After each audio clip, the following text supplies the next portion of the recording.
Hello, my name is Michelle Espinosa, and today we'll be learning about Learning Outcome 3.6. What are differentiated cell types? Differentiated cells are the mature cells in the body which perform a series of unique functions. Some examples of differentiated cells are epithelial cells, endothelial cells lining the blood vessels, smooth muscle cells, liver cells, nerve cells, human cardiac muscle cells, and etc. Today I chose epithelial and smooth muscle cells as an example.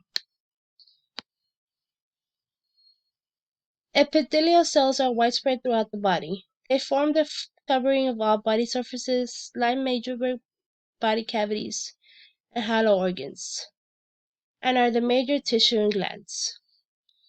Epithelial cells' appearances may be squamous, cuboidal, or columnar in shape and may be arranged in single or multiple layers.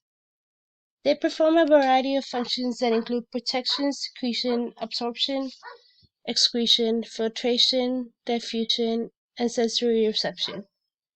Here is a picture of several types of epithelial cells. Smooth muscle cells are usually in sheets or layers with one layer of muscle behind the other. They are also referred to as an involuntary muscle. The shape of a smooth muscle is spindle and has no pattern with a tapering shape at both ends. The function of the smooth muscle in the urinary tract will help the urine go out from the bladder. The smooth muscle in our blood vessels will help the flow of the blood that goes to the artery and is also able to control pressure. In this picture, the smooth muscle tissue moves food through the digestive tract as shown here.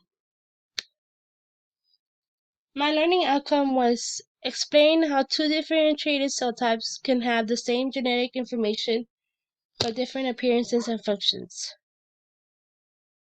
The answer is all cells in the human body have the same set of genetic instructions, but as cells specialize, they use some genes and ignore others.